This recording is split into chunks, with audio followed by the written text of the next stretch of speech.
Ayo, segera download Quran Tadabbur, tafsir dalam genggaman Anda.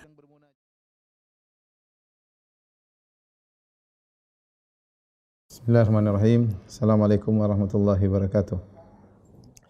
Alhamdulillahi ala ihsanih wa syukru lahu ala taufiqihi wa amtinanih wa asyhadu an la ilaha illallah wahdahu la syarika lahu ta'ziman li sya'nih wa asyhadu anna Muhammadan abduhu wa rasuluhu da'ila ridwanih. Allahumma salli alaihi wa ala alihi wa ashabihi wa ikhwanih. Para hadirin dan hadirat yang dirahmati Allah Subhanahu wa taala, para pemirsa yang dirahmati oleh Allah Subhanahu wa taala. Pada kesempatan yang bahagia ini kita akan bahas suatu kajian yang sangat penting bagi kita semua, yaitu kiat-kiat bagaimana untuk meraih husnul khatimah. Tentunya kita tahu bahwasanya husnul khatimah adalah impian setiap orang beriman, ya. Yang husnul khatimah kata sebagian orang, dia merupakan kesimpulan dari kegiatan kita, aktivitas kita selama di dunia ini berpuluh-puluh tahun. Dan Nabi SAW bersabda, innamal a'malu bil khawatim. Sesungguhnya amalan tergantung dari penutupnya. Ini menunjukkan bahwasanya kesimpulan kegiatan kita selama ini yang kita lakukan, baik kebaikan maupun keburukan, disimpulkan dengan amalan kita yang terakhir. Innamal a'malu bil khawatim. Sesungguhnya amalan tergantung penutupnya. Oleh karenanya, memikirkan husnul khatimah adalah kesibukan orang-orang yang soleh, ya.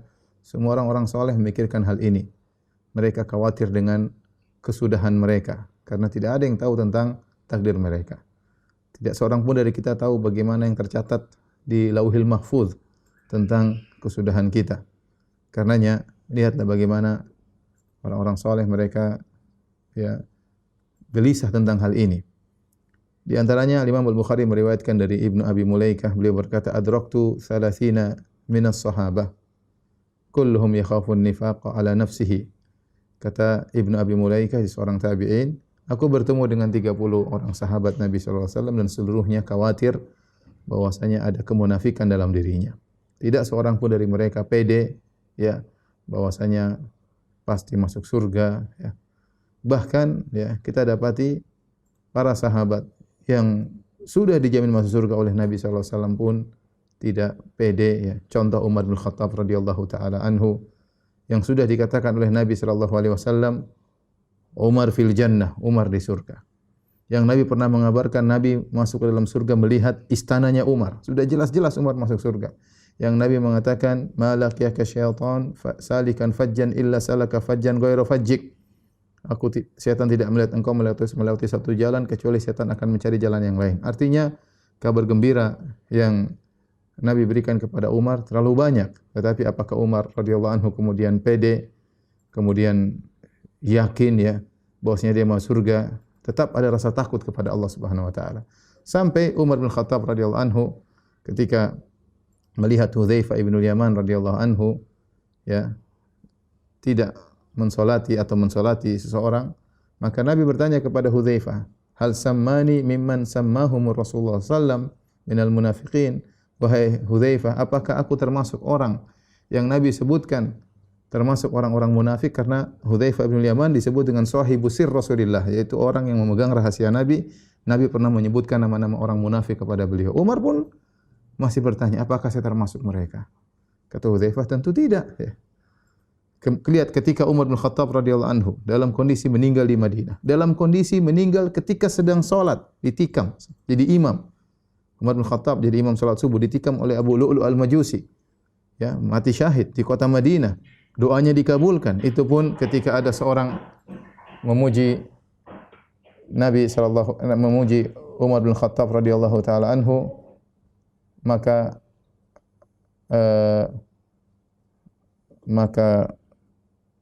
memuji Umar bin Khattab radhiyallahu anhu, maka Umar berkata, kafafan la li wala alayya, ya. Dipuji-puji Umar berkata, aku hanya berharap, kafafan itu aku berharap pupus semuanya, ya, tidak kepadaku dan tidak atasku. Yaitu Umar, yang penting saya selamat, ya. Bahasanya kira-kira demikian. Yang penting saya selamat ketemu dengan Allah Subhanahu wa taala. Itu para sahabat yang telah dijamin masuk surga oleh Nabi sallallahu alaihi wasallam. Bagaimana lagi dengan yang tidak dijamin masuk surga oleh Allah Subhanahu wa taala?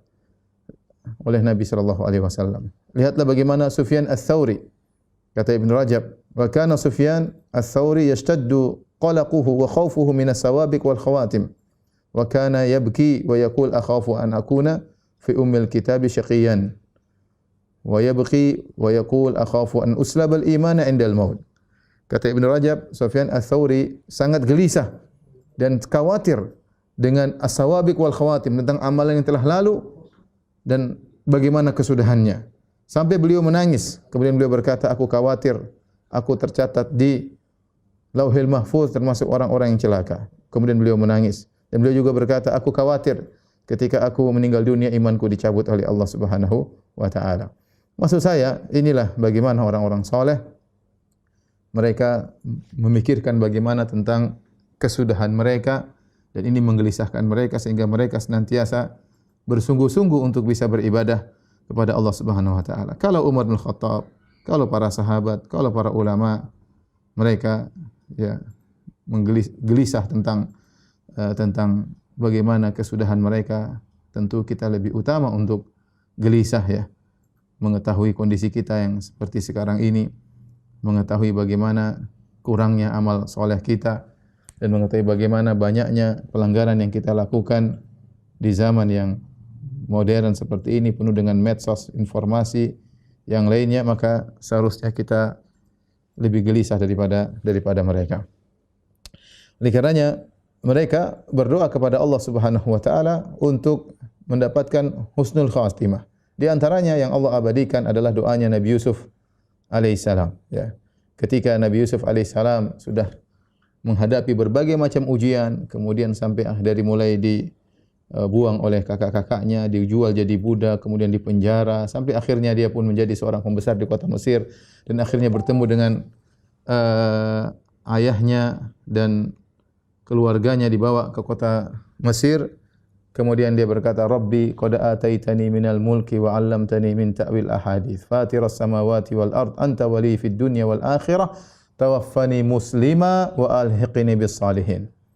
Dia mengatakan, ya Rabbku, kau telah memberikan aku kekuasaan dan kau telah mengajarkan kepadaku bagaimana ilmu mentakwil, mentafsirkan hadis ya.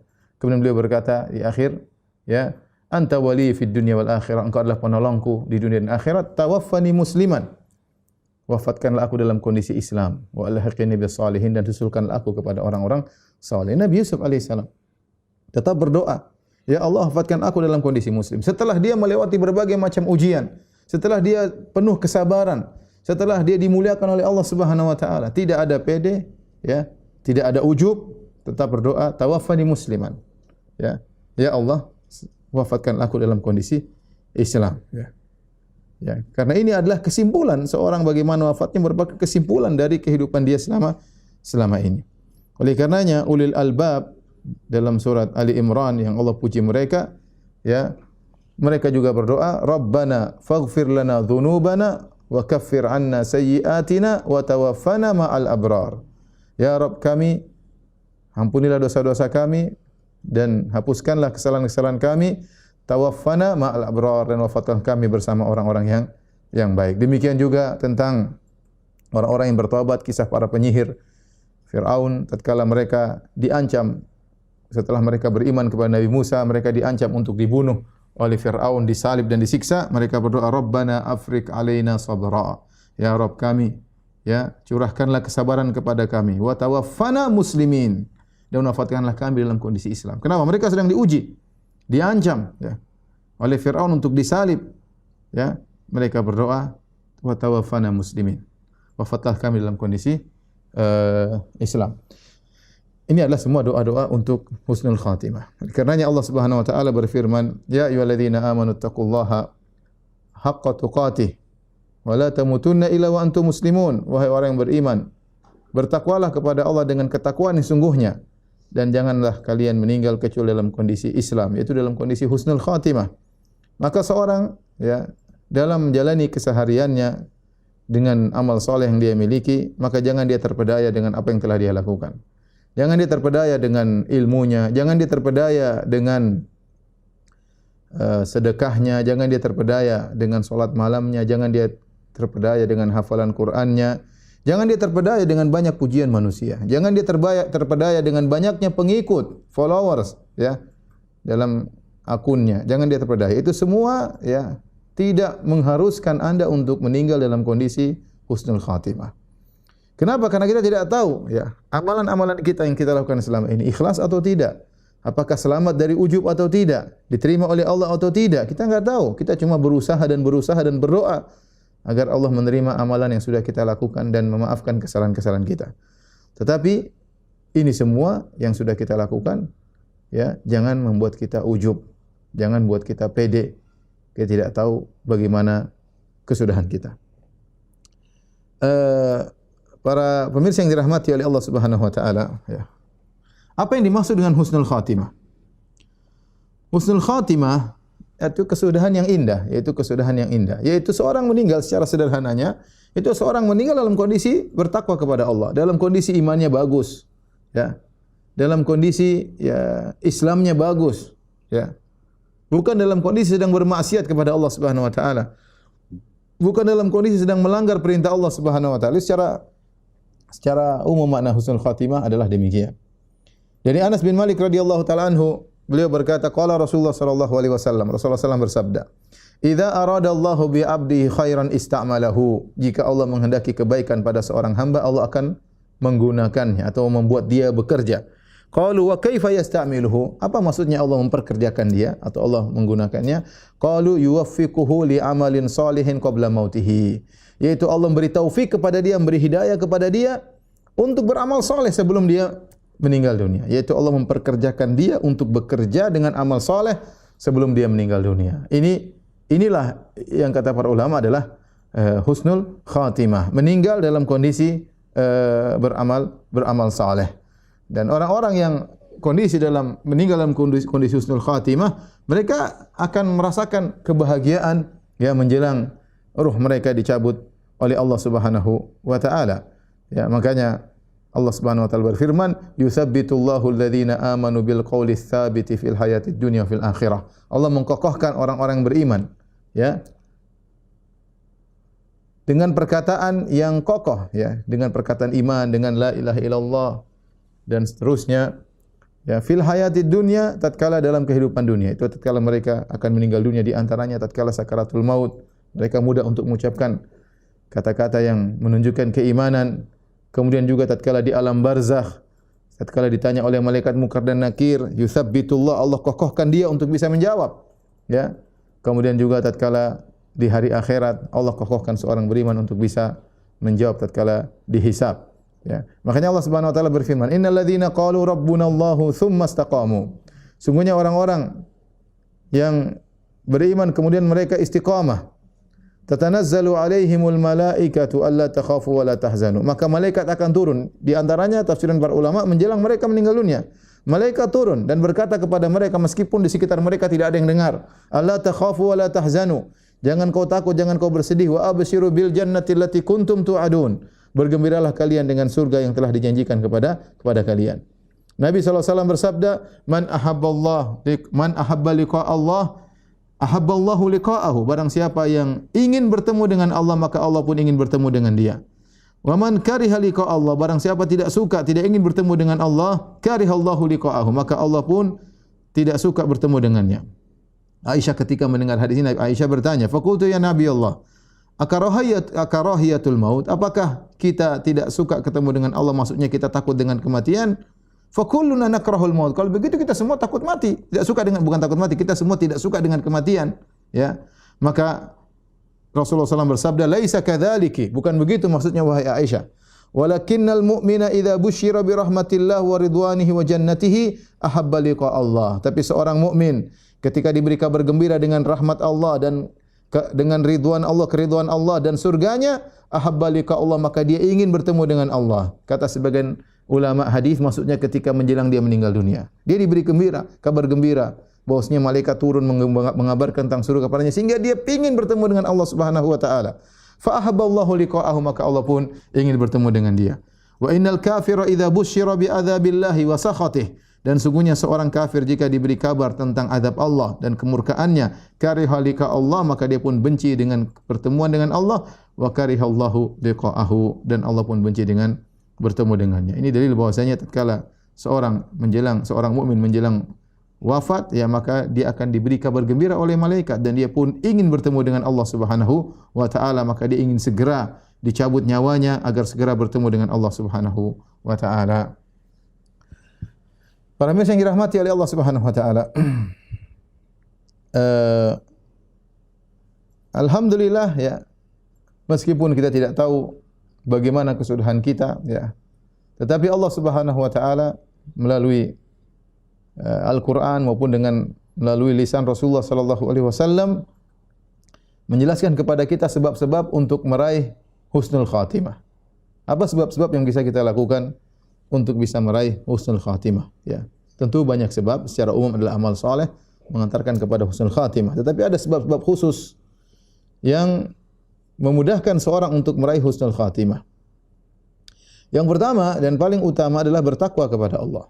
Bertakwa kepada Allah. Ya, ittaqillah haitsu ma kunt. Bertakwalah kepada Allah dimanapun kau berada dan kapanpun. Ya. Yang Allah menggandengkan antara takwa Allah dengan husnul khatimah. Ya ayyuhalladzina amanu taqullah. Wahai orang yang beriman, bertakwalah kepada Allah. Haqqa tuqatih, dengan ketakwaan yang sungguhnya. Wala tamutunna illa wa antum muslimun, dan janganlah kalian meninggal kecuali dalam kondisi Islam. Ya, ini perhatikan bagaimana syariat menggandengkan antara takwa Allah dengan husnul khatimah. Bertakwalah dengan takwa yang sungguhnya. Wala tamutunna illa wa antum muslimun, dan janganlah kalian wafat kecuali dalam kondisi Islam. Kita tahu di antara kesulitan yang akan dihadapi oleh seorang mukmin adalah inda sakaratil maut, tatkala dia akan meninggal dunia. Dia mengalami kesulitan. Ya, Nabi SAW mengatakan la ilaha illallah inna lil mauti la sakarat. Sungguhnya dalam kematian ada sakarat, ya, ada sakarat.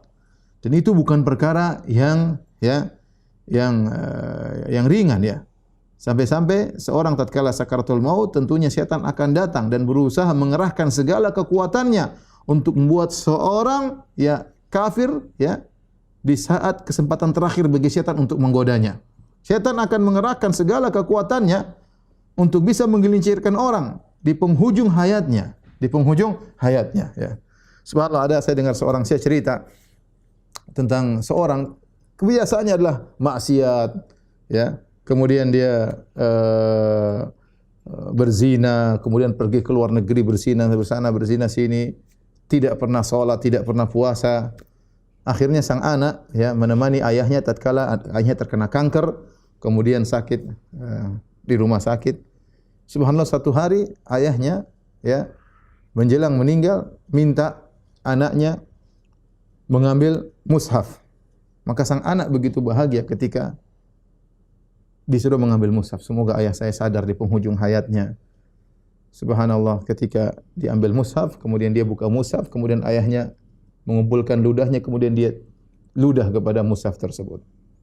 Kemudian berkata, aku kafir kepada kitab ini. Kemudian anaknya segera mengambil, kemudian tidak lama dia meninggal dunia. Ya. Kenapa? Syaitan sudah selama ini menggoda dia, dan syaitan lebih lagi mengerahkan segala kekuatannya untuk bisa menggodanya di penghujung hayatnya. Ya. Maka tidak semua orang bisa tegar di penghujung hayatnya. Ya. Dan itu adalah kondisi yang amat sangat sulit. Maka jika orang bertakwa kepada Allah Subhanahu wa taala, maka Allah akan berikan dia solusi. Bukankah Allah berfirman, "Wa may yattaqillaha yaj'al lahu makhraja." Barang siapa bertakwa kepada Allah akan berikan dia solusi. Ya. Kemudian Allah berfirman, "Wa yattaqillaha yaj'al lahu min amrihi yusra." Barang siapa bertakwa kepada Allah, Allah akan mudahkan urusannya. Kalau kita selama menjalani kehidupan Allah mudahkan urusan kita, apalagi tatkala menjelang sakaratul maut. Itu bukan perkara yang mudah, ikhwani. Perkara yang berat. Seorang berhadapan antara surga dan neraka. Inilah kesimpulan amalan dia selama ini, bagaimana baik atau buruk, dan Nabi berkata innamal a'malu bil khawatim. Amalan tergantung penghujungnya, tergantung akhirnya. Ya. Maka jika seorang senantiasa melatih dirinya untuk bertakwa di hadapan banyak orang meskipun tatkala sedang bersendirian, maka niscaya di penghujung hidupnya Allah akan memudahkan dia menghadapi sakaratul maut, ya. Oleh karenanya ini melazimkan kita untuk senantiasa menjaga ketakwaan kita.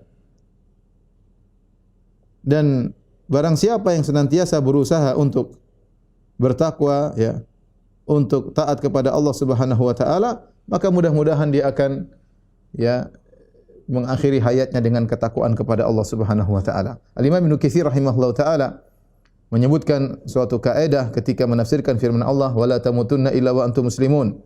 Ya, beliau berkata, ai hafizu 'alal Islam fi hali sihhatikum wa salamatikum litamutu alaihi. Jagalah Islam kalian dalam kondisi sehat kalian dan dalam kondisi keselamatan kalian agar kalian wafat dalam kondisi Islam. Kemudian beliau berkata, fa innal karim qad ajra adatahu bi karamihi. Sungguhnya Al-Karim, yaitu Allah yang maha baik, yang maha mulia, telah menjalankan sunnatullahnya, sudah menjalankan tradisi Allah. Apa tradisi Allah Subhanahu wa taala? Kebiasaan Allah adalah bi karamihi annahu man asya ala syai'in mata alaihi. Ini kaidah yang Allah sudah jalankan dalam kehidupan dunia. Apa kaidahnya? Man asya ala syai'in mata alaihi. Barang siapa yang hidup di atas sesuatu kebiasaannya, maka dia akan meninggal di atas kebiasaannya tersebut. Ya. Barang siapa yang hidup dalam suatu kebiasaan, maka dia akan meninggal di atas kebiasaan tersebut.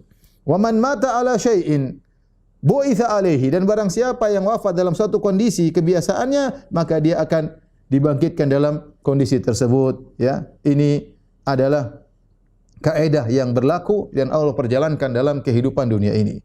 Maka seorang yang biasanya melakukan kemaksiatan, maka sulit bagi dia untuk meraih husnul khatimah kalau dia tidak segera bertobat kepada Allah Subhanahu wa taala. Ya. Kita kalau dengar cerita seperti ini sangat banyak. Ada orang lagi main judi, tiba-tiba dia meninggal dalam kondisi kaku, lagi pegang kartu. Ya, ini kejadian di Jakarta. Ya, kaku, enggak bisa gerak. Ya, dalam kondisi pegang kartu, Allah cabut nyawanya dalam kondisi demikian. Ada orang lagi berzina, meninggal dalam kondisi berzina. Ada orang yang minum khamar, meninggal dalam kondisi minum khamar. Ada orang sedang bernyanyi, meninggal dalam kondisi lagi nyanyi dan joget-joget. Ya. Waliyadzubillah, ya. Dan ya, banyak cerita. Ada orang disuruh mengucapkan la ilaha illallah tidak bisa. Yang dia ucapkan adalah, ya, nyanyian. Ya. Oleh karenanya, hal yang paling penting agar bisa meraih husnul khatimah adalah ketakwaan. Ketakwaan kepada Allah Subhanahu wa taala. Namanya takwa. Kata Allah Subhanahu wa taala, "Wa libasut taqwa dzalika khair." Ya. Dan pakaian ketakwaan itulah kebaikan. Jadikanlah takwa seperti kita memakai suatu pakaian. Seluruh tubuh kita dilandasi dengan ketakwaan. Seorang bertakwa bukan cuma, ya, tatkala dia berbicara, ya, tetapi dia bertakwa tatkala dia beramal, dia bertakwa dalam pandangannya, dia bertakwa dalam pendengarannya, dia bertakwa dalam hatinya. Senantiasa dia melazimi ketakwaan, maka niscaya dia akan wafat dalam kondisi husnul khatimah. Ya. Kemudian di antara hal yang memudahkan seorang untuk wafat dalam kondisi husnul khatimah adalah senantiasa mengingat kematian. Ini perkara yang tidak menyenangkan, ya. Karena kalau kita ingat kematian, seakan-akan kenikmatan kita, ya, berkurang. Dan Allah dan Nabi sallallahu alaihi wasallam telah bersabda, "Aktsiru dzikra hadhimil ladzat."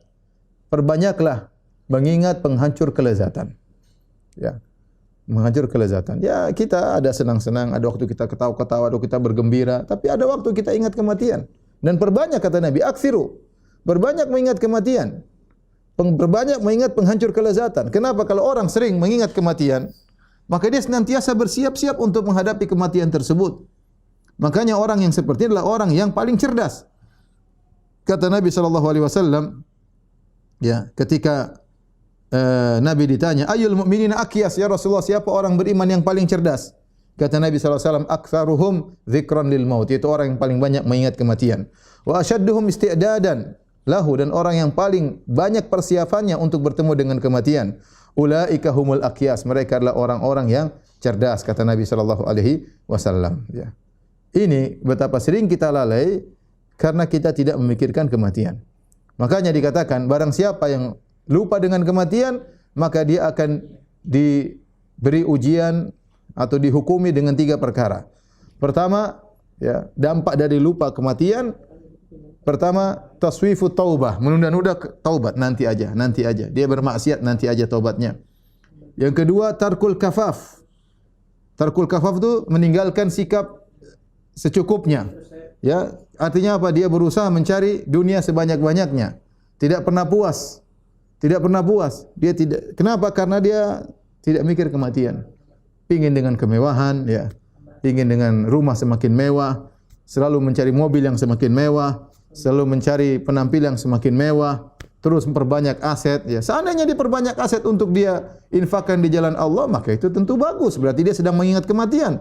Tapi kalau ternyata dia hanya perbanyak aset, perbanyak rekening, perbanyak safety box untuk menyimpan emas-emasnya dan macam-macamnya, ya. Dan dia tidak pernah merasa cukup, ya, berarti menunjukkan dia kurang ingat kematian. Dia kurang ingat kematian. Orang kalau selalu ingat kematian, dia merasa sudahlah, cukup. Saya enggak tahu kapan dipanggil Allah Subhanahu. Yang penting cukup, alhamdulillah. Keluarga nyaman, anak nyaman, sudah. Mau apa lagi? Tapi kalau orang tidak ingat kematian, terus rakus dengan harta, mencari dan tidak pernah berhenti. Kemudian yang ketiga, dampak akibat dari orang lupa dengan kematian adalah takasul anil ibadah, malas beribadah. Ini tiga hal kalau orang jarang ingat kematian. Pertama, ya, adalah menunda-nunda taubat. Yang kedua adalah tidak pernah puas dengan dunia, dan yang ketiga adalah malas beribadah. Kenapa sih kita malas beribadah? Karena kita merasa kita enggak bakalan mati. Ya, nanti aja ibadahnya, nanti aja ibadah. Tapi kalau kita merasa bahwasanya kita tidak tahu kapan kita akan dipanggil oleh Allah, kita senantiasa untuk semangat beribadah. Oleh karenanya para muslim yang dirahmati oleh Subhanahu wa taala, kita ini sekarang hidup di zaman yang buat kita lalai dari kematian. Tontonan-tontonan, kesibukan dunia yang kita kerjakan, rencana-rencana tentang pengembangan proyek dan yang lainnya. Ini semua hal-hal kalau kita tidak dampingi dengan mengaji, dengan baca Al-Qur'an, dengan mendengar nasihat, kita akan terbawa, ya. Terus semangat untuk mencari dunia, malas untuk beribadah dan yang lainnya. Ya, kenapa? Karena kita jarang mengingat kematian. Oleh karenanya, ya, Nabi menganjurkan kita untuk, ya, ziarah kubur, zurul kubur fa innaha tudzakirukumul akhirah. Ziarahi kuburan. Maka kita harus ada waktu ziarah kuburan. Masuk dalam, ya, areal pekuburan, berdiri, kemudian mengucapkan doa kepada para penghuni kubur. Lihatlah orang-orang di bawah kuburan. Mereka dulu semasa hidupnya mereka berpacu, kemudian mereka bersaing dalam perbanyak harta, mereka bersaing dalam meraih jabatan, mereka berbagai macam yang telah mereka lakukan, ujungnya mereka dalam kubur. Kita sekarang masih hidup, kita pun nanti akan seperti mereka. Tatkala seorang sering ziarah kubur dan mengingat kematian, maka dia lebih menahan diri, menahan diri. Dia merasa lebih cukup dengan apa yang dia telah miliki, dan dia akan lebih semangat untuk beribadah kepada Allah Subhanahu wa taala. Kalau dia bersalah, dia takut, maka dia segera bertobat. Dia tidak tunda taubat sampai besok. Tidak ada yang jamin bahwasanya dia akan hidup sampai hari ini sampai selesai. Maka begitu dia bersalah, dia segera bertobat kepada Allah Subhanahu wa taala. Makanya kita sering dengar pengajian, kemudian kita sering ziarah kubur. Kemudian Al-Imam Al-Qurtubi mengatakan kalau bisa menghadiri orang tatkala sedang sakaratul maut, itu di antara hal yang sangat, ya, memberi kesembuhan bagi penyakit hati kita yang penuh dengan kotoran. Lihat orang sedang sakaratul maut, nanti kita seperti itu. Hanya saja Nabi menyuruh ziarah kubur karena untuk melihat orang sakaratul maut enggak gampang, tapi kalau kita bisa bertemu dengan orang dalam kondisi sakaratul maut, kita lihat bagaimana kondisinya, maka itu sangat mempengaruhi, ya, iman kita sehingga kita ingat dengan kematian. Kemudian di antara hal yang membantu kita untuk meraih husnul khatimah, segera bertobat, ya. Jangan pernah tunda-tunda taubat, ya. Allah Subhanahu wa taala berfirman, "Wasari'u ila maghfiratin min rabbikum." Bersegeralah menuju kepada ampunan Rabb kalian.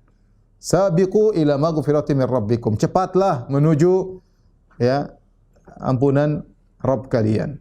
Maka sampai-sampai Ibnu Qayyim rahimahullahu taala mengatakan bahwasanya bertobat adalah wajib fauri, yaitu kewajiban yang harus disegerakan, tidak boleh ditunda.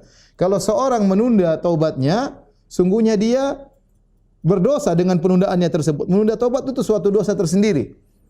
Maka kapan saja kita melakukan kemaksiatan, para pemirsa yang dirahmati Allah Subhanahu wa taala, dan kita tiap hari tidak luput dari kemaksiatan, entah apa yang kita dengar, entah apa yang kita ucapkan, entah apa yang kita lihat, ya, dan sehari-hari bisa dipastikan kita bermaksiat. Barang siapa ikut medsos, maka dipastikan dia bermaksiat, dipastikan, ya. Barang siapa yang punya akun Facebook dan dia buka, pasti dia bermaksiat. Barang siapa yang memiliki akun Instagram, dia pasti bermaksiat. Maka jangan pernah menunda untuk bertobat kepada Allah Subhanahu wa taala. Ya, syaitan akan datang kemudian mengatakan nanti saja. Jangan. Kita enggak tahu kapan kita dipanggil oleh Allah Subhanahu wa taala. Segera kalau kita melakukan kemaksiatan, maksiat apapun, paling tidak kita mengatakan astagfirullah wa atubu ilaih. Astagfirullah wa atubu ilaih. Astagfirullah wa atubu ilaih. Sering kita ucapkan. Kalau kita lagi naik mobil, daripada bengong, astagfirullah wa atubu ilaih. Astagfirullah wa atubu ilaih. Kita lagi sedang berjalan, astagfirullah wa atubu ilaih. Basahi lisan kita dengan istighfar, menunjukkan kita bertobat kepada Allah Subhanahu wa taala. Kemudian di antara hal yang dikatakan oleh para ulama membantu seorang untuk meraih husnul khatimah adalah memperbanyak amalan sir, amal rahasia yang orang lain tidak tahu. Makanya Nabi sallallahu alaihi wasallam bersabda, "Man istata'a minkum an yakuna lahu khabi'un min amalin shalih falyaf'al." Barang siapa yang mampu untuk memiliki amal saleh yang tersembunyi, lakukanlah. Kenapa? Karena sebab di antara seorang terjerumus dalam su'ul khatimah adalah melakukan amalan buruk yang tersembunyi. Maka lawannya kalau ingin meraih husnul khatimah, saya ulangi, sebab utama seorang meraih su'ul khatimah adalah karena dia memiliki amal buruk yang orang lain tidak tahu. Maka sebaliknya, kalau ingin meraih husnul khatimah, lakukanlah amalan baik yang orang lain tidak tahu. Dalam satu hadis Rasulullah SAW mengatakan, fawalladhi nafsi biyadihi, inna ahadakum la ya'malu bi amali ahlil jannah. Hatta ma yakunu bainahu wa bainaha illa dhira'. Fayasbiqu alaihi alkitab, fayamalu bi amali ahli an-nar fayadkhuluha. Kata Nabi, sungguh salah seorang dari kalian melakukan amal-amal kebajikan sampai jarak dia dengan surga tinggal satu hasta, sebentar lagi masuk surga. Fayasbiqu alaihi alkitab, ternyata dia sudah kedahuluan takdir. Di ujung hayatnya fayamalu bi amali ahli an-nar. Ternyata di penghujung hayatnya dia melakukan kemaksiatan. Dia mati, fayadkhuluha, kemudian masuk neraka. Di ujung hayatnya dia ternyata melakukan kemaksiatan, berarti su'ul khatimah. Dalam riwayat yang lain dijelaskan oleh Ibnu Rajab, alhamdulillah rahimahullah taala, inna ahadakum la ya'malu bi amali ahli jannah fima yabdu linnas wa huwa min ahli nar. Sungguh salah seorang dari kalian melakukan amalan penghuni surga yang nampak bagi manusia, padahal dia penghuni neraka jahanam. Perkataan Nabi fima yabdu linnas, yaitu yang nampak bagi manusia. Amal solehnya yang manusia lihat, Masya Allah, ini orang mungkin da'i, ini orang mungkin dermawan, ini orang makan tiap umrah, Masya Allah, tiap tahun haji. Kelihatannya, zahirnya. Kata Nabi, fima yabdulina. Tetapi di balik itu ada amal-amal buruk yang dia lakukan. Ada maksiat yang dia lakukan. Bisa jadi maksiat tersebut tersembunyi dalam hatinya. Kesombongan, keangkuhan, merendahkan orang lain. Subhanallah. Merendahkan orang lain. Tidak menghargai orang lain. Riya, ujub, berbagai macam penyakit-penyakit hati. Yang akhirnya penyakit-penyakit hati tersebut yang tersimpan dalam hatinya atau kemaksiatan yang orang lain tidak tahu, dampaknya di penghujung hayatnya, waliyadzubillah. Di penghujung hayat tiba-tiba Allah membuat dia cinta dengan kemaksiatan, Allah membuat dia gelisah kalau tidak bermaksiat. Akhirnya terjerumus dalam kemaksiatan, kemudian dia meninggal dunia dalam su'ul khatimah. Maka kata sebagian ulama, sebaliknya, kalau Anda ingin meraih husnul khatimah, lakukanlah amal-amal saleh yang orang lain tidak tahu. Baik amalan hati, husnudzon, sabar, tidak merendahkan orang lain. Ini amalan hati, ikhlas, tidak ujub, tidak merasa bangga dengan amal kita, tidak merasa bangga dengan sedekah kita, tidak merasa bangga dengan dakwah kita, tidak merasa bangga dengan tulisan kita, tidak merasa bangga dengan apapun. Ini baru tulis status sudah ujubnya luar biasa. Baru tulis status orang banyak like sudah wah. Padahal cuma copas dari orang lain. Bukan karya sendiri terkadang. Terkadang cuma terjemah. Oleh karenanya ikhwan, kalau kita ingin meraih husnul khatimah, sebagaimana terkadang kita punya amal-amal maksiat yang orang lain tidak tahu, maka lawanlah dengan amal-amal kebajikan yang orang lain tidak tahu. Karena kita bertobat ada dua cara. Saya kasih gambaran begini. Kalau ada orang, ketika ada Arab Badui masuk ke masjid, kemudian dia kencing. Nabi mengatakan, biarkan dia kencing. Setelah itu Nabi memerintahkan untuk mendatangkan bidhanubin min ma, satu ember air, kemudian fa'uhriqu alaih, kemudian air bersih tadi dituangkan ke tempat lokasi kencing, maka hilanglah najis. Kenapa? Karena air tersebut tercampur dengan air yang banyak sehingga najis tadi kemudian hilang. Nah, kita untuk membersihkan dosa kita ada dua cara. Pertama, kita bertobat. Ibarat kalau misalnya ada air kencing, air kencing najis, ya, segelas kita taruh di ember. Ada dua caranya kita bersihkan najis tersebut. Caranya gimana? Pertama dibuang najis tersebut. Itu namanya taubat. Yang kedua, kita mungkin tidak bisa meninggalkan kencing tersebut tetap ada di ember. Bagaimana caranya? Ya sudah, tuangkan air sebanyak-banyaknya supaya air tersebut najisnya tidak berpengaruh. Sebagian orang dia mudah bertobat kepada Allah Subhanahu wa taala. Dia tinggalkan maksiat tersebut. Sebagian orang tidak bisa. Dia masih tertawan dengan syahwatnya, dia masih tertawa dengan nafsunya. Maka bagaimana cara? Orang lain tidak tahu, yang tahu hanya Allah Subhanahu wa taala. Bagaimana caranya? Maka dia perbanyak amal soleh yang orang lain juga tidak tahu. Sehingga seakan-akan air yang banyak tadi dia perbanyak untuk dia tumpahkan ke dalam najis dosa yang dia miliki tadi. Dengan cara demikian juga najis bisa tidak berpengaruh. Maka saya katakan kepada para pemirsa yang dirahmati Allah Subhanahu wa taala, jika seorang di antara kita ada yang memiliki maksiat yang dia lakukan demikian, dia belum mau meninggal, dia bisa meninggalkan yang terbaik, taubat kepada Allah Subhanahu wa taala, ya. Maka lawanlah, ya, dengan amal-amal soleh yang orang lain tidak tahu. Mudah. Bagaimana caranya? Ya sudah. Saya dengar ceramah tentang seorang. Jadi ada petugas ambulans. Ini terjadi di Arab sana. Petugas ambulans, dia pertama kali dicerita saya baru pertama kali menjadi petugas ambulans. Kemudian tiba-tiba ada kecelakaan di pinggir jalan. Saya ditemani dengan seorang yang sudah lama bekerja. Kemudian ketika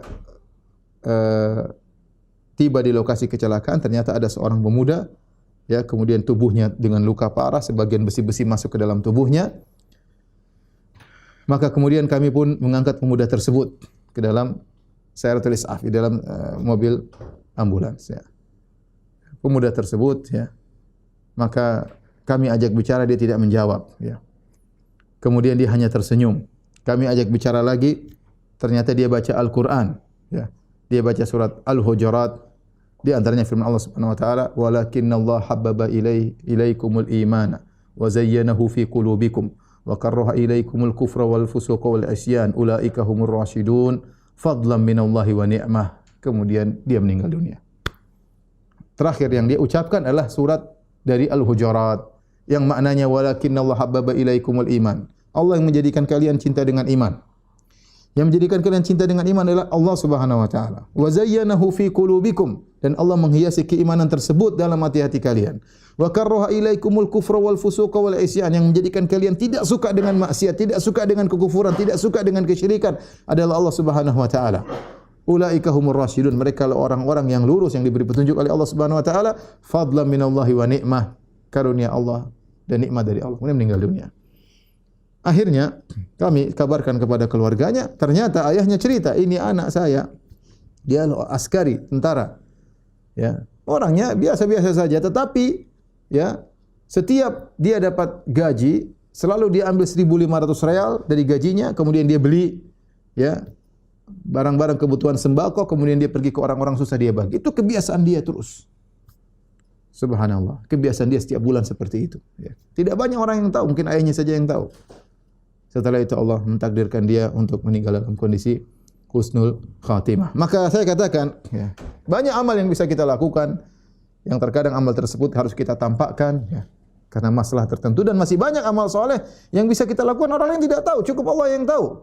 Misalnya berkaitan dengan kerabat kita, berkaitan dengan orang miskin sekitar kita, teman-teman kita enggak perlu tahu, kita saja tahu, kita jalankan sendiri, ya, kita jalankan sendiri, ya, banyak yang bisa kita lakukan. Ya, coba misalnya kita punya uang, kita punya gaji 10 juta, ambil 2 juta. Beli sembako kayak kasih orang miskin, sudah kasih. Jangan ada yang tahu, ya enggak usah selfie, ya.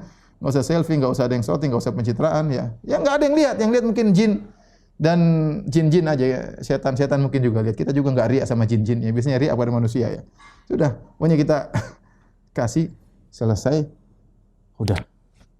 Selalu demikian. Tidak usah orang lain tahu, tidak usah cerita. Hati ini pinginnya cerita. Saya sudah begini. Sudah, enggak usah kasih tahu orang lain. Ini di antara sebab utama agar kita bisa meraih husnul khatimah. Ya, kata Nabi sallallahu alaihi wasallam, "Man istata'a minkum an yakuna lahu khabi'un min amalin shalih falyaf'al." Barang siapa yang terkalian yang mampu punya amal saleh yang tersembunyi, maka lakukanlah. Itulah amalan yang kita sangat berharap, ya, menjadi amalan andalan untuk bertemu dengan Rabbul Alamin. Amalan andalan yang menyelamatkan kita tatkala di sakratul maut. Sekarang ikhwan kita renungkan. Coba cek amal kita. Adakah amalan-amalan kita yang tidak ada yang tahu kecuali hanya Allah? Ataukah semua amal kita semua orang sudah tahu? Taib, kalau semua orang sudah tahu, cari bikin amal-amal baru yang orang lain tidak tahu. Yang orang lain tidak tahu. Kita ini semuanya mau kita lakukan, nasihati orang kita cerita, kita di sini kita cerita, berdakwah di belantara Papua kita cerita, kemana-mana kita cerita, kita sumbang sana kita cerita, bantu orang lain kita cerita. Bukannya itu riya, tapi rawan. Yang kedua, pahalanya berkurang. Pahalanya berkurang. Apalagi dengan sarana medsos sekarang yang seorang sangat mudah untuk men-share amal solehnya. Kemudian, dari para mesej yang dirahmati Allah Subhanahu Wa Taala, di antara hal yang bantu kita untuk bisa meraih husnul khatimah adalah berdoa. Berdoa. Tadi doanya Nabi Yusuf alaihissalam, tawaffani muslima wa alhiqni bis salihin. Perbanyak doa itu, ya Rabbi tawaffani musliman wa alhiqni bis salihin. Ya Rabbku, ya, wafatkanlah aku dalam kondisi Islam dan susulkanlah aku bersama orang-orang yang saleh, ya. Di antaranya doa menjelang tidur. Doa terakhir, doa tidur banyak, ya. Subhanallah, di antara doa yang Rasulullah ajarkan banyak, ya ada. Kalau doa makan kita bismillah. Doa tidur banyak, ya. Ritualnya banyak, doa ini banyak. Ya. Mungkin ada 10, mungkin ada doa menjelang tidur. Ya, tapi di antara ada doa yang terakhir yang kita baca. Kalau kita baca itu, kita meninggal maka kita husnul khatimah. Dalam hadis dari Bara' bin Azib, Al-Bara' bin Azib radhiyallahu anhu, beliau berkata, qala li Rasulullah sallallahu alaihi wasallam. Rasulullah sallallahu berkata kepadaku, "Idza ataita madja'aka," jika engkau mau tidur, fatawadda' wudu'aka lis-salat, maka berwudulah sebagaimana kau hendak salat, wudu biasa. Thumma taji' ala shiqqil ayman, kemudian berbaringlah di atas lambungmu yang kanan. Kata para ulama, ini yang penting awalnya demikian, tidak harus selalu begitu. Seorang berusaha di awal tidur demikian. Kalau di tengah-tengah kemudian dia berubah berbaling ke kiri, kemudian dia terlentang, enggak ada masalah. Ya, enggak ada masalah. Jadi dia berwudu, kemudian dia tidur di lambung kanannya. Kemudian waqul, dan berdoalah. Ini doanya. Doa agar kita meraih husnul khatimah. Kita tidak tahu, siapa tahu kita tidur tidak bangun lagi. Betapa banyak orang demikian. Allahumma aslamtu nafsi ilaik. Ya Allah, aku serahkan, ya, jiwaku kepadamu. Wa fawwadtu amri ilaik, dan aku pasrahkan urusanku kepadamu. Allahumma aslamtu nafsi ilaik wa fawwadtu amri ilaik wa alja'tu dhahri ilaik, dan aku sandarkan punggungku kepadamu.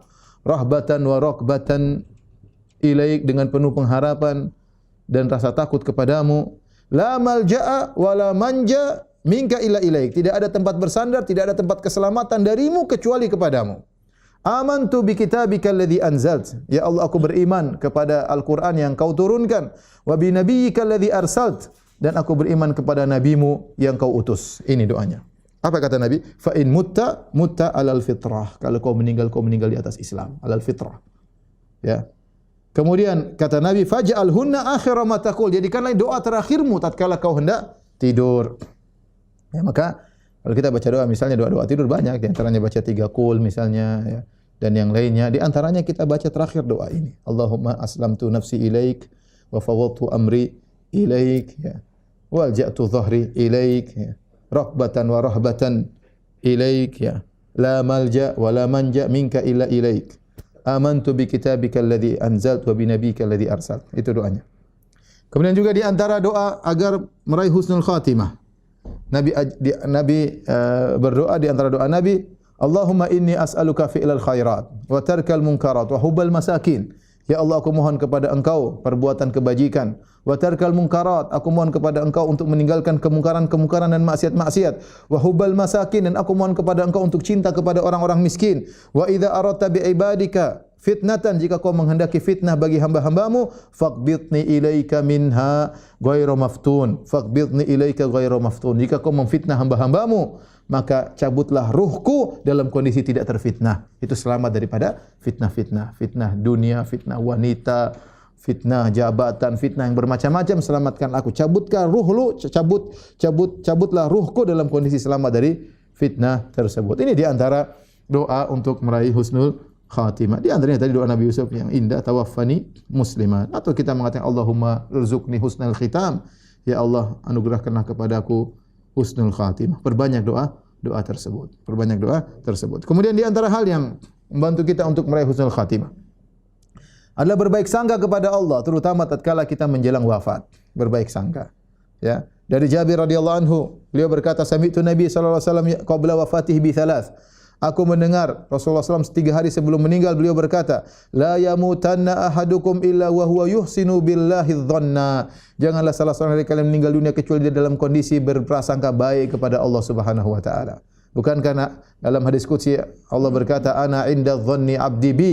Sungguhnya aku berdasarkan prasangkaan hambaku kepadaku. Falyadhunna 'abdi ma syaa, maka hambaku hendaknya dia berprasangka kepadaku dengan apa yang dia sukai. In dhanna khairan falahu, kalau dia berprasangka baik maka bagi dia kebaikan. Wa in dhanna syarran falahu, kalau dia berprasangka buruk maka bagi dia keburukan. Ya. Dalam satu hadis dari Anas bin Malik radhiyallahu anhu, Nabi sallallahu alaihi wasallam menemui seorang lelaki pemuda dalam kondisi akan meninggal dunia. Maka Nabi bertanya, "Kaifa tajiduka?" Bagaimana kau mendapati dirimu? Qala wallahi ya Rasulullah, inni arjullah, sungguhnya aku berharap kepada Allah, wa inni akhafu dhunubi, aku khawatir dengan dosa-dosaku. Faqala Rasulullah sallallahu alaihi wasallam, Rasulullah SAW bersabda, la yajtami'ani fi qalbi 'abdin fi mithli hadzal mautin illa a'tahu Allahu ma yarju wa amanahu mimma yakhaf. Tidaklah berkumpul dua perkara ini, berharap kepada Allah dan takut dengan dosa-dosa pada hati seorang hamba dalam kondisi demikian menjelang meninggal dunia, kecuali Allah akan mengabulkan harapannya dan mengamankan dia dari apa yang dia takutkan. Hadis ini hadis Ibnu Majah, Tirmidzi dan Nasa'i, dihasankan oleh Syekh Albani rahimahullahu taala. Ya. Karena seorang, dan ini sulit kalau kita tidak senantiasa sering husnudzon kepada Allah Subhanahu wa taala. Maka seorang senantiasa berhusnudzon kepada Allah Subhanahu wa taala agar ketika dia akan meninggal dunia dia bisa husnudzon. Tapi kalau seorang kehidupannya senantiasa suudzon, berburuk sangka kepada Allah, marah kepada Allah, dongkol kepada Allah Subhanahu wa taala, berprasangka buruk kepada Allah, maka sulit di penghujung hayatnya kemudian dia berhusnudzon.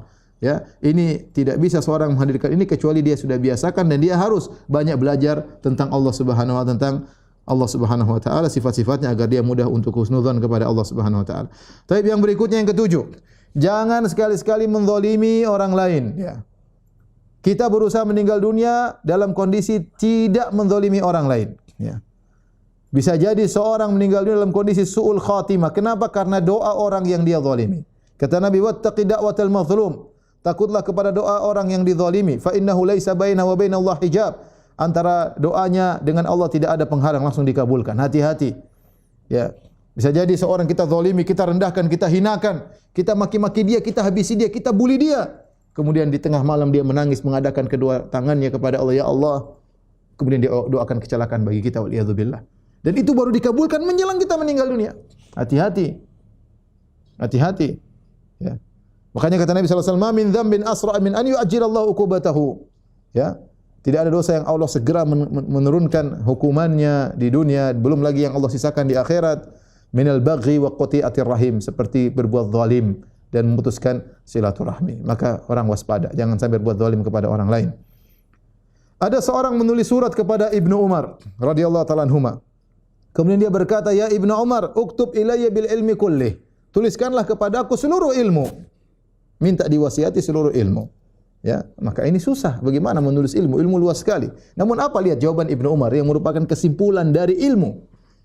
Dia disuruh radhiyallahu anhu, Ibnu Umar disuruh menulis seluruh ilmu. Ya, tidak mungkin ilmu banyak sekali. Tapi dia ingin menulis sebuah kesimpulan tentang ilmu yang dia pelajari selama ini dari Rasulullah sallallahu alaihi wasallam. Maka fakataba ilaihi Ibnu Umar. Ibnu Umar pun menjawab suratnya. Kemudian beliau berkata, "Innal ilma katsir." Sungguhnya ilmu itu banyak. Walakin in istata'ta an talqallaha khafifadh dhahri min dima'in nas. Tapi kalau kau mampu bertemu dengan Allah dalam kondisi ringan punggungmu, yaitu tidak ada beban. Jangan sampai kau menumpahkan darah orang lain. Jangan sampai kau melukai orang lain. Khamisal batni, dalam kondisi perutmu kosong. Min amwalihim, jangan sampai kau makan harta orang lain. Jangan sampai kau makan dari menipu orang lain. Jangan sampai kau makan dari korupsi. Jangan sampai kau makan dari harta yang haram. Kafan lisanak, dalam kondisi kau menjaga lisanmu. An a'radhim, kau tidak menjatuhkan harga diri orang lain, kau tidak membuli orang lain. Laziman li amri jama'atihim, kau melazimi, ya, tidak memberontak terhadap jamaah kaum muslimin. Faf'al, maka lakukanlah. Wassalamu alaikum. Itu jawaban Ibnu Umar. Artinya Ibnu Umar mengatakan hati-hati. Kalau kau bicara ilmu, kesimpulannya jangan berbuat zalim. Kalau kau bisa mati dalam kondisi khafifadh dhahr, tidak ada beban dengan orang lain, tidak ada urusan memukul orang lain, membunuh orang lain, jangan sampai perkataan kita ikut memacu terjadinya pertumpahan darah, khamisal batan, jangan sampai kita makan dari hasil ya yang haram. Kemudian kafal lisan, jangan sampai menjatuhkan harga diri orang lain, maka lakukanlah. Maka para pemirsa yang dirahmati Allah Subhanahu wa taala, dalam kehidupan ini jangan kita zalimi siapapun. Kalau kita berbuat zalim segera minta maaf. Jangan kita zalimi orang dekat apalagi orang jauh. Terbalik, jangan zalimi orang jauh apalagi orang dekat, ya. Sebagian orang terkadang dia merasa kezaliman kalau berkaitan orang jauh, orang dekat juga kita bisa zalimi. Kita bisa zalimi istri kita. Tiap hari kita hina, kita rendahkan, ya, tidak kita tunaikan hak-haknya. Kita bisa zalimi anak-anak kita zalimi anak-anak kita. Kita bisa zalimi suami kita, wanita zalimi suaminya, tidak menunaikan haknya. Dan banyak wanita-wanita yang seperti itu. Sebaliknya juga banyak laki-laki yang seperti itu, zalim kepada istrinya. Banyak wanita zalim kepada suaminya, tidak menunaikan kewajiban-kewajibannya, membantah, membangkang, ya, tidak nurut, banyak, ya. Jangan sampai kita menzalimi orang lain. Jangan sampai kita menzalimi orang tua kita. Jangan kita menzalimi kakak dan adik kita. Jangan kita zalimi tetangga kita. Jangan kita zalimi kaum muslimin. Terutama sekarang sarana medsos ini banyak sarana untuk menzalimi. Ya ikhwan, kalau kita bisa hidup tidak punya masalah dengan orang lain, lakukanlah. Kalau kita punya masalah, hadapi dengan baik. Jangan kita dizalimi enggak ada masalah. Jangan kita zalimi orang.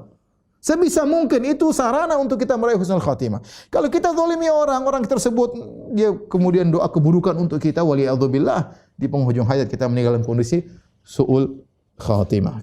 Ya. Makanya di antara doa zikir pagi petang yang sering kita baca, Allahumma fatiras samawati wal ard, alimal ghaibi wasyahadah, ya. La ilaha illa anta rabb kulli syai'in wa malika, a'udzubika min syarri nafsi wa min syarri syaitani wa syirki wa an aqtarif ala nafsi su'an aw ajurrahu ilal muslim. Yang artinya, ya Allah, yaitu aku berlindung agar tidak melakukan keburukan atau mengantarkan keburukan kepada orang lain. Taib, yang berikutnya, mungkin ini yang terakhir, adalah sebab seorang meraih husnul khatimah adalah berbuat baik kepada orang lain, ya, dengan apapun, dengan perkataan, dengan tenaga, dengan pikiran, ya, dengan syafaat, bahkan kata Nabi sallallahu alaihi wasallam, isfa'u tu'jaru, berilah syafaat kalian dapat pahala. Mungkin kita enggak bisa bantu dengan tenaga, kita tidak bisa bantu dengan uang, tapi kita bisa kasih memo, tolong bantu si fulan. Ya, ini juga kita bantu orang lain, ya. Kita bisa telepon orang yang punya uang, tolong bantu si fulan, dia sedang sakit. Itu namanya syafaat, ya. Isfa'u tu'jaru, kata Nabi sallallahu alaihi wasallam, berilah syafaat kalian akan dapat pahala. Rasulullah SAW bersabda, "Sana'iul ma'ruf taqi masari as-su." Ya, berbuat baik, perbuatan-perbuatan baik kepada orang lain akan menghalangi, menjaga seorang dari kesudahan-kesudahan yang buruk, dari wafat yang buruk. Kalau orang ingin meninggal dalam kondisi baik, tidak dalam kondisi su'ul khatimah, sering berbuat baik kepada orang lain. Ini pengaruhnya luar biasa dalam mengantarkan seorang untuk meraih husnul khatimah. Ini kira-kira 8 poin yang hendaknya kita lakukan. Tentu banyak hal yang intinya beramal soleh akan mengantarkan kita kepada husnul khatimah. Di akhir saya akan sebutkan beberapa poin-poin yang merupakan ciri-ciri orang yang meninggal husnul khatimah secara singkat. Ya, yang pertama adalah mengucapkan syahadatain, ya. Syahadu an la ilaha illallah, syahadu anna Muhammadan Rasulullah, ya. Atau mengucapkan la ilaha illallah, kata Nabi sallallahu alaihi wasallam, man kana akhiru kalami la ilaha illallah dakhalal jannah. Barang siapa yang perkataannya terakhir la ilaha illallah, maka dia akan masuk surga, ya. Di antara hal yang menakjubkan, saya kenal sebagian kerabat saya, ya, orangnya bukanlah orang yang bukan rajin salat, bukan rajin ibadah, ya, tetapi dia terkenal dari dulu sangat baik kepada kerabat, ya, baik kepada kerabat jauh pun dia bantu, terkenal baik, subhanallah. Di akhir hayatnya kira-kira 3 tahun atau 2 tahun sebelum dia meninggal dunia, tiba-tiba dia ingin belajar agama, ya. Belajar agama, kemudian dia ketemu dengan saya, kemudian dia panggil orang untuk ngajarin baca Quran dan yang lainnya. Subhanallah, meninggalnya dia mengucapkan asyhadu alla ilaha illallah, asyhadu anna muhammadar rasulullah. Setelah puluhan tahun kehidupannya jauh dari ibadah. Bisa jadi karena apa? Karena dia suka membantu orang lain, ya, bisa jadi, ya. Apalagi kalau orang menyertakan dirinya rajin beribadah disertai dengan suka membantu orang. Tapi hati-hati, yang penyakit berbahaya menimpa orang seperti ini adalah ujub dan riya. Lawan itu ujub dan riya agar kita bisa meraih husnul khatimah. Di antara tanda-tanda orang yang husnul khatimah yaitu meninggal dalam kondisi birashhil jabin, yaitu dahinya penuh dengan keringat, ya. Itu banyak keringat yang tercucurkan di di dahinya, dan itu di antara tanda-tanda, ya, kata Nabi sallallahu alaihi wasallam, mautul mu'min bi araqil jabin, sungguhnya seorang mukmin meninggal dunia dengan banyaknya keringat di dahinya. Kemudian di antaranya meninggal di malam Jumat atau di siang hari Jumat, ya, kata Nabi sallallahu alaihi wasallam, min muslimin yamutu yaumal jum'ah aw lailatal jum'ah illa waqahu Allahu fitnatal qabr. Tidaklah seorang muslim meninggal di hari Jumat atau di malam Jumat kecuali Allah akan menjaganya dari pertanyaan malaikat mungkar dan nakir, atau dia bisa menjawab pertanyaan malaikat mungkar dan nakir. Itu Allah menjaga dia dari fitnah kubur. Kemudian di antaranya meninggal di medan pertempuran, ya, atau meninggal tatkala sedang berjalan menuju medan pertempuran jihad di jalan Allah Subhanahu wa taala. Kemudian di antaranya juga meninggal karena penyakit taun, wabah, ya. Dan para ulama sebagian mengkiaskan dengan wabah-wabah yang lain seperti sekarang wabah corona. Kalau ada orang meninggal, dan kita tahu ada sebagian orang-orang saleh, orang-orang pejuang yang sering membantu kaum muslimin meninggal karena penyakit corona. Semoga mereka mendapatkan husnul khatimah. Ya, kemudian juga di antaranya meninggal, ya, seperti sebab-sebab yang dianggap seperti pahala mati syahid. Rasulullah SAW pernah berkata kepada para sahabat, "Ma ta'udduna syahida fikum?" Menurut kalian siapa orang mati syahid? Kata mereka, "Man qutila fi sabilillah fa huwa syahid." Yaitu yang meninggal dalam medan pertempuran telah mati syahid. Kata Nabi, "Inna syuhada ummati idzan laqalil." Kalau gitu yang mati syahid, para syuhada hanya sedikit. Kalau gitu siapa mereka orang yang dinilai mati syahid? Kata Nabi, "Man qutila fi sabilillah fa huwa syahid." Meninggal dalam medan pertempuran mati syahid. Ya, man mata fi sabilillah fa huwa syahid. Barang siapa yang meninggal dalam perjalanan menuju perang atau pulang dari perjalanan perang, maka dia mati syahid. Wan mata fi taun fa huwa syahid. Meninggal karena penyakit taun atau wabah, maka juga mati syahid. Wan mata fil batan fa huwa syahid. Barang siapa meninggal karena penyakit dalam perutnya, maka dia mati syahid. Wal gharik syahid. Kemudian orang yang tenggelam juga mati syahid. Kemudian juga dalam riwayat yang lain Nabi mengatakan asyuhada khamsah. Ya, orang mati syahid ada 5. Di antaranya wasahibul hadam. Sahibul hadam itu orang kejatuhan. Ya, seperti kejatuhan bangunan atau kejatuhan batu, meninggal dunia. Ini ada antara tanda-tanda mati syahid dan husnul khatimah. Tentunya orang tersebutlah orang-orang yang bertakwa, seperti orang terbakar juga mati syahid. Ya, tapi kalau orang tersebut tidak bertakwa kemudian dalam kondisi mati dalam kondisi terbakar, maka itu bisa jadi hukuman dari Allah Subhanahu wa taala. Kemudian juga misalnya seorang wanita yang meninggal dalam kondisi melahirkan, maka dia juga dianggap mati syahid.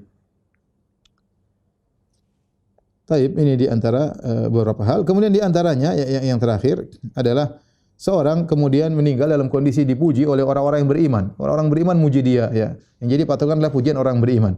Dalam satu hadis dari Anas bin Malik radhiyallahu anhu, beliau berkata, "Marru bi janazatin fa athnau 'alaiha khairan." Para sahabat, ya, kemudian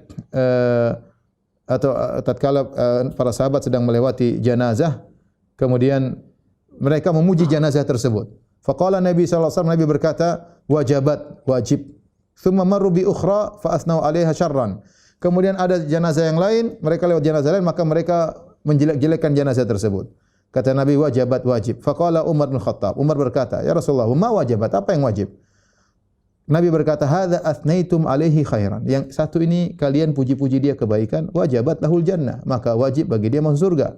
Wa hadza athnaitum 'alaihi syarran. Yang satu kalian jelek-jelekan dia, fa wajabat lahun nar, maka wajib dia masuk neraka. Antum syuhada'ullahi fil ard. Kalian adalah para saksi-saksi Allah di atas muka bumi. Oleh karenanya kalau ada seorang meninggal dunia, kemudian orang beriman yang memujinya, mengakui kebaikannya, ya, maka mudah-mudahan itu pertanda bahwasanya dia masuk surga. Demikian wallahu taala bisawab yang bisa sampaikan. Semoga Allah menganugerahkan kepada kita mati syahid. Allahumma tawaffana muslimin, ya, wal hikna bis salihin.